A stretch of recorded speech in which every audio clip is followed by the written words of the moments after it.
I'm going to talk to you about light trespass and the legislative initiatives we've had related to that. I'm an attorney and a master naturalist and a recent volunteer with DarkSky. So why aren't there laws to protect my property from light trespass? How can we get more light ordinances? Let me see a show of hands if you've had these thoughts.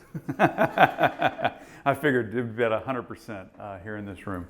So we're going to talk about this, some strategies to accomplish these things, what our efforts have been the last legislative session, and how you can help us this coming session. And really, if you take care of light trespass, you've probably taken care of most of what's needed with the light ordinances. So that's going to be the focus. So if you look at the light pollution map of Texas, and you think, well, you know, what if we work way out here where there's less light pollution? What can we do to protect that? Why don't we do county-based ordinances? And that is one approach. But the problem with that is Texas is what's called a Dillon rule state. And what that just means is the counties possess only the powers the legislature gives them expressly. So in the law, what we call the police power, the power to issue ordinances and codes and to have law enforcement, that resides with the state. And in Texas, we have also home rule cities, which are cities of 5,000 or more people. They're home rule because they have the police power. So the state and home rule cities have the ability to issue ordinances.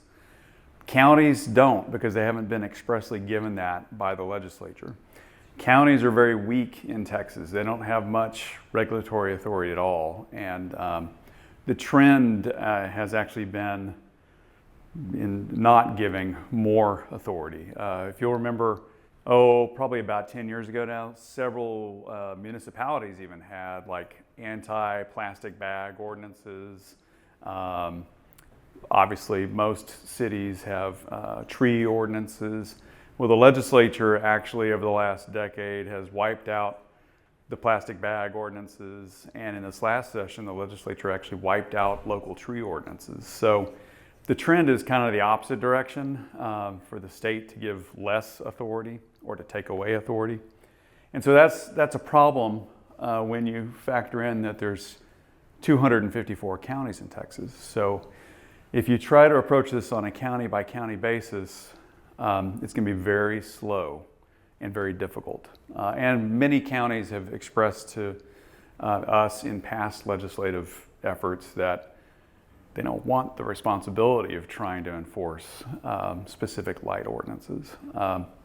So really, it's a statewide solution that, you know, there's probably a myriad of different solutions like having dark sky parks, local ordinances, but adding a statewide component to that is going to be faster than trying to do it in 254 counties. But before you get to the solution, you need to raise awareness, even at the legislature, of what is dark sky, what is the issue with light pollution. And so in the last legislative session, that's where a lot of time was spent. And there are about 16, I think, House districts that have dark sky places already. So one way to increase awareness was to give, everybody likes awards, so to give awards to the different legislators that have dark sky places in their districts. And so Cindy went and met with 16 different legislators and awarded them a dark sky place award. There was a team of us that went. I just got in the picture. There was also a Senate resolution recognizing the importance of dark skies. And if I can get this to play, it's short. Well, it was a dark sky, official dark sky day at the Texas House. And that's what Ellen Troxclair, who's actually the state rep for a lot of Central Texas, was announcing here in this clip. So then beyond the awareness campaign, there actually were two bills introduced They did not make it to a vote. They didn't make it out of committee, but they were at least introduced last session. And it does take 2 or 3 sessions for things to make it through and become actual laws. So this is the beginning. And we'll talk about, in a little while, I'll talk about the approach that was in these bills. So light trespass. Let's talk about what is light trespass. First, let's talk about trespass. So we all know what we're talking about when we say light trespass, but legally, trespass under Texas law involves the unauthorized entry on land by a person.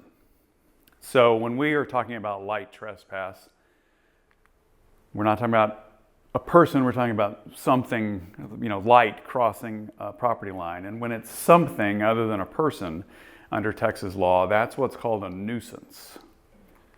And so really the light trespass is part of what's called a nuisance claim, which Texas law has recognized since at least 1900, if not before that. And it's really a balancing of interests. So it's the balance of interests of the property owner to do as he chooses in any lawful way against his duty not to use it in a way that injures another. So, you've got people that say, well, I should be able to do whatever I want to with my property or on my property. Well, the problem is what you do on your property is going to extend often beyond your property and affect somebody else. And that's the balancing of interests in a nuisance claim. Now, most nuisance cases in Texas deal with sound or dust or odors. There is a case that says that bright light would be among the things that could create a nuisance. But it's many things. It's not just light specific. So, and this is, when I lived in Dallas, this is a picture from my bedroom window of this neighbor, and I called him, and we were on the 2nd floor. And I said, there's no one attacking you from my 2nd floor. Can you please turn your floodlight off? So, but anyway, so the basic test under Texas law for a nuisance is the unreasonable interference with the ordinary enjoyment of property. So that's the definition, but as with a lot of definitions, that's pretty vague, right? So first, it's what is unreasonable and what is the ordinary enjoyment, So to be able to do astronomy, dark sky photography, is that ordinary enjoyment? A lot of you would say yes, but I don't know whether a court would say, interfering with that is really an interference with ordinary enjoyment. And also, what property are you out? What's that? Sleeping, yes, that would definitely be, right there. If that's my bedroom, I can't sleep with that light. I had to put a night mask on to sleep. So also the location of the property depends on what the ordinary enjoyment is. If you live in a big urban city, there's going to be sky glow. You're not going to have a super dark sky probably. If you live out in the country, it's more reasonable for you to expect to have dark sky. So the civil law is, it does provide a claim, but it's very subjective, and there's not criteria that apply directly to light. So it makes it challenging. So that's the difficulties with Texas common law, or it's not codified in statute. It's not light trespass specific. And the standard is qualitative and subjective. There's not a nice quantitative standard that can be applied. And then this last one is the biggest one. It relies entirely on private individuals prosecuting a claim, and that is going to be very expensive. And it's going to take a long time, 2 or 3 years probably. So a statewide solution, there's 2 statutes that would allow for this that were the effort last time at the legislature. The bills would amend the Health and Safety Code and the Penal Code. So Health and Safety Code, the particular provision that the amendments apply to would apply to every county, every unincorporated portion of every county. So there's a list of nuisance, what is a nuisance in the Health and Safety Code, and this would just add light trespass to the list of nuisance So it would apply to every county. And then same with the penal code. There's a section that has what are nuisances, things like noxious odors, tall weeds, things like that. It would add excessive light to that list and make it a misdemeanor. So, and the amended statutes that we proposed had a Kelvin and lumen rating that would be presumed to be excessive and would also require lights to be pointed down and to be shielded. And so it creates an objective criteria because you actually have a lumen and Kelvin rating. It takes enforcement off of the private individual and gives it to the county. So through the health and safety code, it would be the commissioner's court, and through the penal code, it would be the sheriff's office. So right now, a lot of people will call their county or their sheriff, but they have nothing they can do. So this at least gives them the ability to issue a warning to the individual to change their lighting. And it does give them the ability to enforce the penal code or the health and safety code. So it takes the onus off the property owner and puts it with the county or law enforcement. So moving forward into the next session, which is just next year, similar amendments will be proposed, and we'll continue with our public education on those and continue to raise awareness. But this is where you come in. We need your help.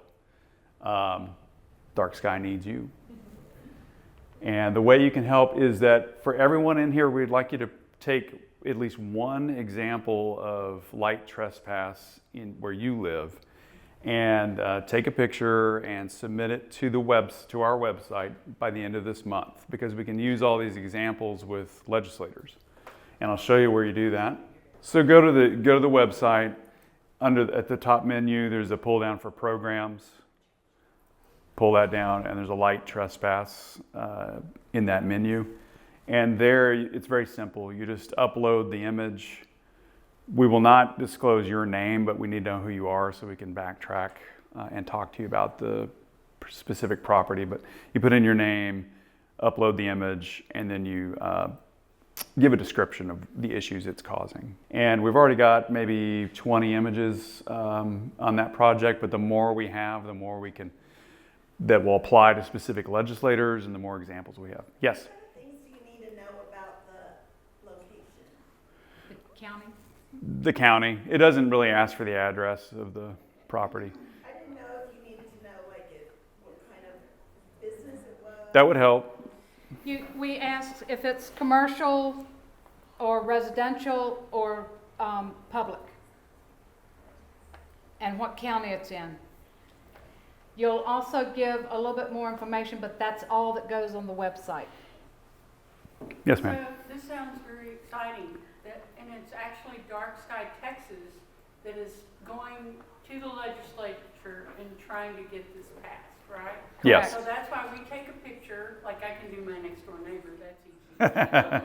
Send it to the website and look for under programs. Yes. We'll give you a way to send the picture. Yes. Okay, and so I'm representing the Austin Astronomical Society, and I write for the newsletter. Can I put this out on the newsletter? Because they'll Please talk, do. every Yes. astronomer wants this to happen. Yeah. Yes. So, and they can take a picture and send it like that, Mhm. and I can be sure and say that their name will not be used. Correct. But they do have to give their. Yes. Right, we want to make sure it's a real person who's entering it, but we will not be disclosing that. And even when there's an area that you can put comments, if you want to, write something about it, those comments will be, if the legislators ask, when we sit down to talk to them and negotiate about this, then, those comments can be used, but not their names. So you go to programs, pull down to light trespass, click on that, and you'll see where you upload the picture and put your name and info. All right?